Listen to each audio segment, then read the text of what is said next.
The Index podcast is brought to you by our staking partner, Marinade Finance. Their latest release, Marinade Select, offers a smarter way to stake, featuring a curated set of high-performing mid-sized validators handpicked for yield, professionalism, and their role in making Solana faster and more resilient. Learn more and start staking at marinade.finance.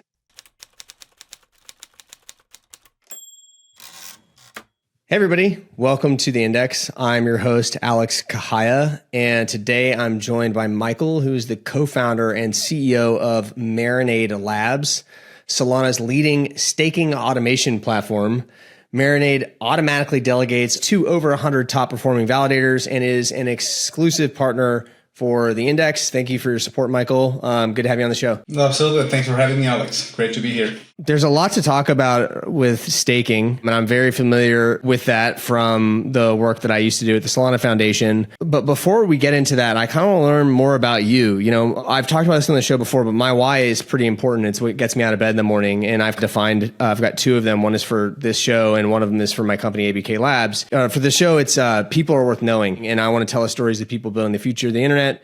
And for my company, it's just build together. You know, we believe open source software is the purest form of innovation and the greatest professional legacy we can leave to the world. And I'm curious about your story, how you got here, and what your reason is for working on Marinade. I would say I started on the internet quite early. Even if I'm still quite young, I've been building on the internet for around 20 years right now. So started building the e-commerce sites back at the high school. That turned into a web design agency, then a marketing agency. Then me and a bunch of friends at high school decided to team up and build a software as a service. So we decided to build like a web analytics tool, got sent to Silicon Valley for a few months, enjoyed the startup craze and everything out there. Raised first money. That was the early years also of our university studies. So it was kind of crazy, but we learned a lot of things along that road. And I would say on me personally, I would call it freedom in my life the most. Since I'm coming from Prague, the Czech Republic, one of the post-communism countries here in Europe. So the concept of the value of freedom is very dear to me, even if only passed from my parents and grandparents, never to take it for granted. And I think that's eventually the path of myself and crypto kind of crossed again, which was around late 2017, 2018, when I discovered crypto for the first time doing something with it. And the first time unfortunately was investing. So trying to invest. And then lost a lot of initial investment, but then decided to come back to build. So that was 2020. I came back for a bunch of hackathons. And this time I was curious about the tech and what can be built on top of crypto. And I was a heavy DeFi summer user on Ethereum back in 2020.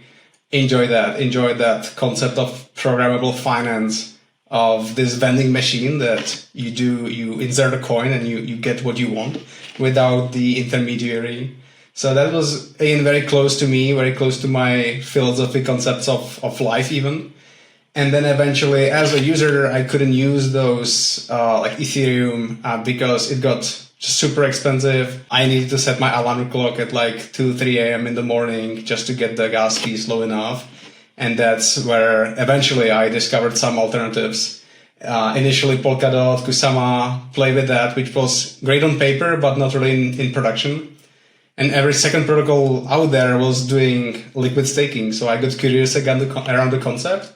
And eventually, again, by the accident, I met a bunch of folks that wanted me actually to join their team and sign up for a hackathon that was by Solana and Serum back in February 21. And that's how I got to crypto, and that's how we got to Marinade. That's so funny. Our stories are so similar in a lot of ways. I'm not a computer scientist. I don't write software, but my path to Solana was almost the exact same time and journey. Like I had in late 2020 was about to leave a company, Orchid Labs, where I had been working with my business partner for a few years. And I did a deep dive into all the L1s, and Polkadot and Solana were the two that I landed on. And I even talked to like dozens of teams. Like I probably talked to over 20 teams on Polkadot. and a similar amount that I tried to talk to on Solana, although there were fewer teams on Solana at the time. And where I landed was Polkadot wouldn't make it because of the parachain auction process. It was just too high a barrier to entry. And there were some really talented people shipping cool products, or like trying to, but that process I felt like just was too much friction. And so I called up Raj, and because I had met him a few years before that, him and Toli, and he convinced me to I was just going to build like an advisory and investment firm on in the L1 and like just like spend all my time trying to help builders. And he was like, no, why don't you just come work at Labs? And that's what ended up happening. So I was at Labs and then the foundation after that. What about liquid staking was interesting to you? Why did you go that route? Because there's like so many routes you could go. Why liquid staking? Yeah, and to tell the truth and be completely honest, it was supposed to be a hackathon idea, period. So we picked it back then because the team that I joined at that time had a similar experience in some of the L2 hackathons prior to that where they experienced with liquid staking on some work chains before. So I would join the team. They tried to do it before, so it was more like me learning the ropes, what it is. I knew it from Akala, Bifrost, again from Polkadot. I knew what it is. And that seemed to be like an interesting concept to bring on to Solana because without liquid staking, you had to make a decision, okay, do I stake and do I contribute to the security of the network and make some staking rewards? Or I don't stake and then I go play in DeFi and do whatever you wish to do there. But you were faced between those two opportunities to chase. And liquid staking was kind of promising to combine them both. So initially that was the hook from the user perspective that you can both secure Solana and participate in DeFi, almost, have your cake and eat it at the same time. So that was interesting to me initially. Only later when the hackathon idea came out, we got, I think, like second or third prize in the hackathon. And then a bunch of investors started throwing money at us. We decided, or Lido Finance actually wanted to acquire us just after the hackathon. We decided, okay, let's give it a few more months and let's see what comes out of it. Because this is not only for the users out there and to increase the yield, it actually helps the network as well to make it more robust, decentralized. And that's why we decided, okay, let's see if this works out. Let's see if someone's going to use it. Very cool. And just to break it down for people who might not know what staking is, there are many networks that have staking, but maybe you could explain just in simple terms how that works on Solana and why people would stake, and also just break it down in a little bit more detail, the difference between the way you could do it, just staking to a validator versus like through something like Marinade, and like why that. And you kind of talked over it, but I think like for people that maybe know nothing about it, maybe explain a little deeper. Absolutely. So in a decentralized distributed systems like blockchains, like Solana, staking is a way how you validate and process transactions, so to say. So you can think of staking as similar to a representative democracy. Okay, you have a few parties, so those are the validators in this sense. Those are the computers that process thousands of transactions per second and agree on updating the state of Solana. So you have currently around 1,100 validators or the parties of Solana that vote and validate and process transactions. And then you have around 1 million citizens of Solana, you can call it. And those are the people that hold Solana tokens, and they don't run a validator, but they can still contribute to securing the network by delegating their vote power to the specific parties that then are going to represent them. So then the parties or the validators, for doing their job done well, they get rewarded with staking rewards. So if they do it well, they get rewarded, they get a cut, and majority of it is passed on the delegators, which is why staking is very inclusive, very accessible, and why around millions of users can participate in making the network more secure and robust and decentralized. And as a staker, as a Solana citizen, you, at least before Marinade, you would need to choose a validator. So you need to choose one of those 1,100 validators on Solana. Who's going to represent you? Who are you giving your voting rights to? Who will have your voice in the network? And then you need to hope that that validator stays online, that they stay to the commission rate that they're taking on rewards. There are many things that technically can go wrong, but this is pretty much the concept of staking. And how Solana is secure is that it's not a single state on a single computer or single entity, but it's actually run on more than 1,000 validators in more than 30 countries, 100 plus cities, making it quite a beast and still a decentralized network. Yeah. And so I have my Sol. I buy some Sol, just a citizen of Solana, and I want to participate in the economy of Solana. And the easiest way to do it is to stake it on a validator. I'm contributing to the security, the economic security of the network that way. That validator is writing transactions to the blockchain. They're like the heartbeat of the network. But in the beginning, back when you and I joined Solana in 21, like that's all you could do once you had that Sol staked on the validator. You couldn't use the Sol for anything else. You'd have to unstake it, which takes a few days. Then you could use it for other things like in decentralized finance. And decentralized finance is just a way to generate yield, right? That's really all it is for people who might want to use their Sol. I mean, you can also get loans and things like that. But if you're looking at like maximizing revenue with your stake and how much participation you have in the economy, then you want to do DeFi as well. And so with Marinade, I can take that same Sol, I can stake it with Marinade, and it goes into a pool. And the pool like automatically distributes it to like 100 plus validators, right? And then I get a token back that's called MSOL, which is a representation of my ownership of that pool. And then I can use that in decentralized finance. And I know it might sound kind of confusing to people, but it's really just like stacking yield. And it allows me to go and take, what's like a 6 to 8% yield from just staking with Marinade to, I don't know how big it gets once you start doing DeFi. I honestly don't play too much that game. I just stake my Sol. Did I cover that correctly? Did I miss anything? Yeah, perfect. Yeah, that's exactly how we started back in 21, basically introducing the concept of liquid staking to Solana as the first ever liquid staking token. So MSOL in August 21 launched to mainnet as the first liquid staking token. And since then, exactly as you put it, people could put Sol to a smart contract and get MSOL in return, which is like a voucher, if you will, a receive token. And with this MSOL, this represents your staked Solana in the contract so that it grows 8, 9, 10% yield a year. But at the same time, you have a tokenized version of it so that you can use it in DeFi, you can borrow against it, you can buy it on Coinbase, you can sell it on other exchange, making it very flexible and easy to use. And that was the easiest way how to get into staking. So that's what we introduced back in 21. That was the very first product of Marinade. So you guys have what, like 9 million Sol staked in Marinade? How? Yeah. Oh, it's now it's almost 11. Yeah. Wow. I mean, that's like over $1 billion. Yeah. Right? Like 1.5 plus billion dollars in stake. So many questions about that. How did you guys accumulate that much? Like, what do you attribute to that? From where you started that hackathon to now, you clearly stated at the beginning of the show, like you weren't even intending this to be like a real company necessarily. It was just a hackathon. I mean, how did you do that? And how does that even feel? Like, that's a massive number.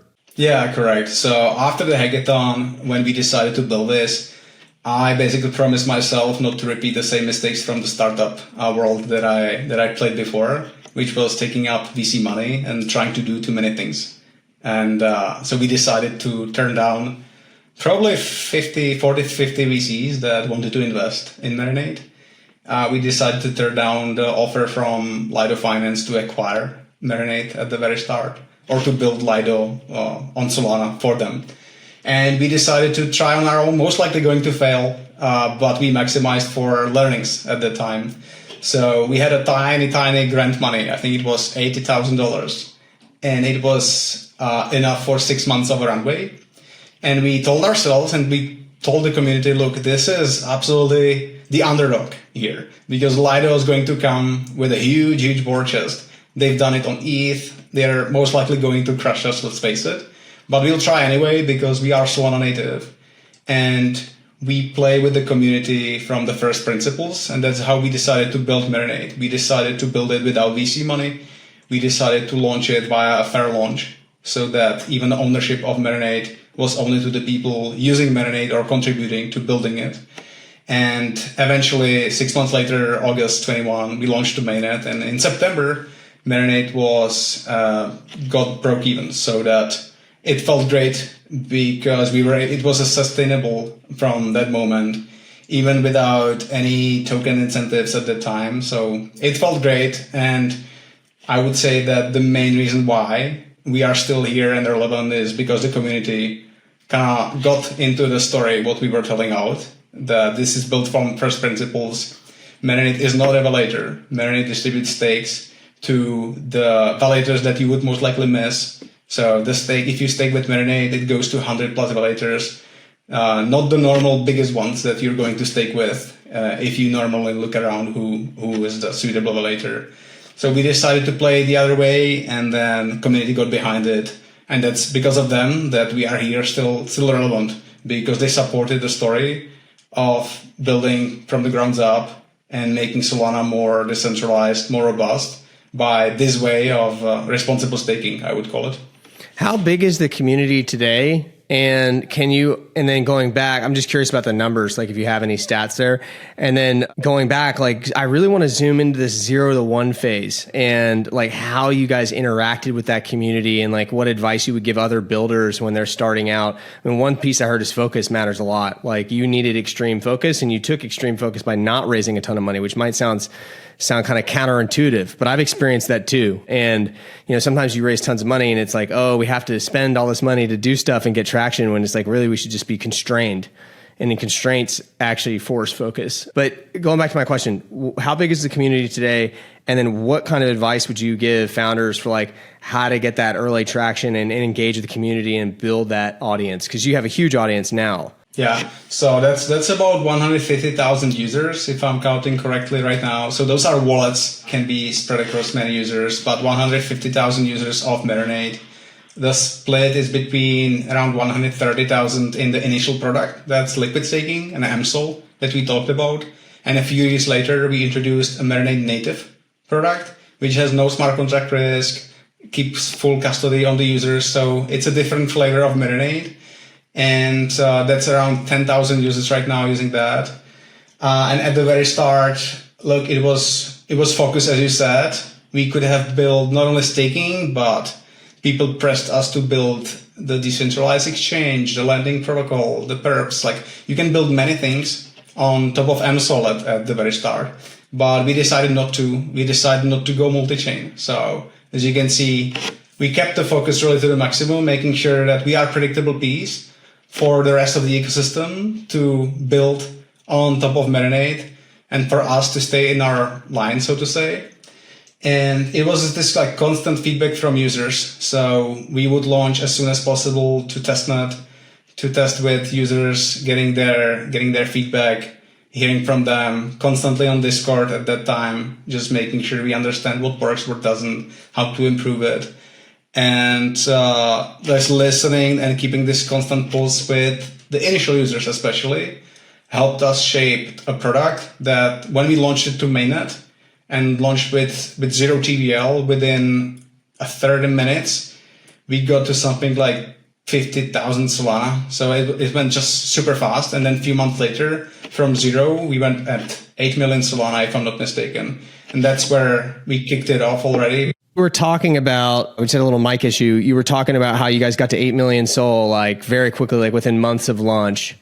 And the question I had asked before was like, how did you get, like that community was so important, right? You built a good product because you were super focused. That was lesson number one. How did you engage with that community? Like, were you guys like in Discord talking to them every day, or were you like tweeting a bunch? Or like, how did you go about like marketing yourself, or did it not really, or did it just kind of go viral? Like, I mean, how did that happen?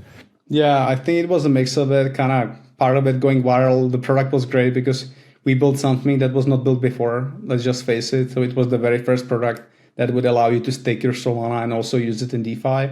But besides that, it was such a small team on this bootstrapped budget with no VCs really behind it. So our only bet was the community, and only bet was for the community to understand we are here, relevant, Solana native.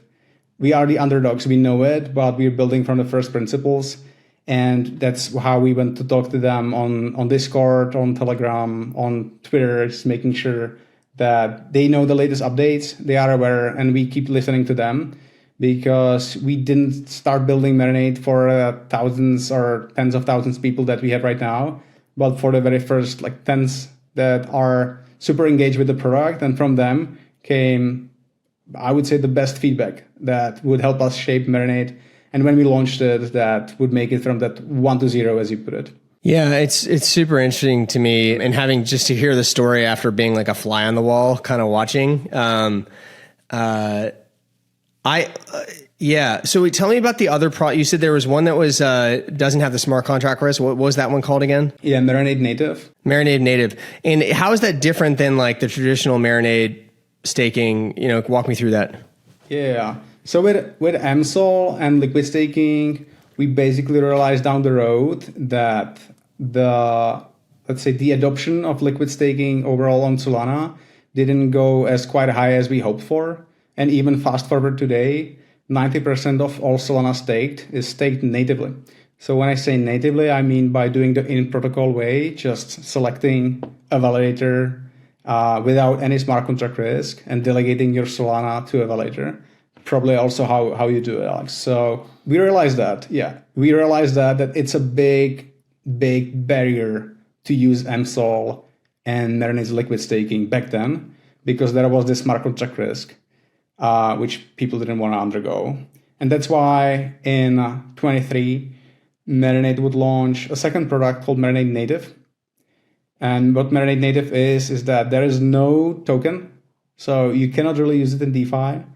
But the main difference between MSOL and Marinade Native is that with Native, you get to keep your Solana. You don't get to transfer it anywhere. You keep full custody and you retain full ownership of your Solana tokens, while only letting Marinade to delegate your Solana, so that you keep your withdrawal authority at all times as a user, and you set Marinade to be the delegation authority for you. So what it means is that Marinade can observe all the 1,200 validators on the network and can pick the best performing ones, and on your behalf would automatically split the stake 100 times and would shift it to the best performing validators. So you can sleep well, you don't need to manually watch it, and you know that you're getting the best reward, and most often even better than if you go directly to a validator. So right now, Marinade provides the highest yield on the market because it's built as a marketplace. If you think about it, there is 11 million Solana in Marinade right now,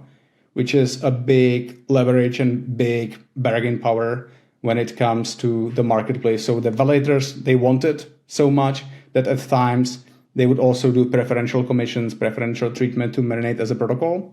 And to the other side, then that's how and that's why Marinade provides the best yield on the market, because it's a marketplace technically for Solana staking. Interesting. Yeah, super cool. And that solves a big problem around, I was going to ask you this around MSOL. Like for me, that's a taxable event, right? And so a lot of what's nice about just staking is you can put your SOL to work without getting any taxes on what's sitting on the validator. Obviously your revenue you get taxed on, but this is not, and then also it's decentralization, right? Like you guys are still supporting the decentralization, whereas the highly concentrated validator set is not. Like this seems like an obvious institutional product, right? Because institutions that are getting in, and we're seeing more and more, right? Solana is growing up, I think, is something that I've seen in the last 12 months. And there's some pretty big institutions starting to acquire lots of SOL and stake it. And I'm wondering if that's a play for you guys and what the strategy is there, what you think about that, the maturation of the ecosystem and how that fits into what you guys have built. Yeah, absolutely. So we started back at 23 with Marinade Native, thinking to get into this 10x market, this native staking market, to increase the impact of Marinade. And as you put it, it shares the very same idea. So it goes to many validators, just like liquid staking, but without the smart contract risk. And having no smart contract risk with Marinade Native was a big unlocker also for this institutional staking market, which is why around a year ago, we decided to double down on that, because we've seen, for example, at Bitcoin, in Bitcoin ETFs, you have 6% of all supply of Bitcoin in Bitcoin ETFs. It's 3% on ETH in all ETH ETFs. So this shows some signs of concentration, and this shows where most likely the money is going to flow in the future. And while we love our open to all, accessible, almost retail-ish approach from the very, very start, we needed to reshift somehow Marinade. So that's why Marinade native. That's why our main focus was less risk, not rewards through the roof. But the number one focus was just no smart contract risk, maximally compliant product, and also integrations to the custodians. So that we realized soon that those institutions are not really self-custodying their Solana, holding it on some of the major Solana wallets, but they use the custody solutions. So the whole go-to-market was quite something else. And yeah, we decided to double down on it, brought on board Hadley, ex-Fidelity, BNYM guy, and a bunch of other people from the US, helping us to deliver on that mission. And now the Marinade is integrated with Zodia, with Copper, and most recently with BitGo. So right now, the US regulated entities can actually use Marinade right from the interface of BitGo, which is the US qualified custodian. And we've seen quite some success with that and getting ready how we can, making sure that we are ready for the time when Solana ETF is hopefully approved.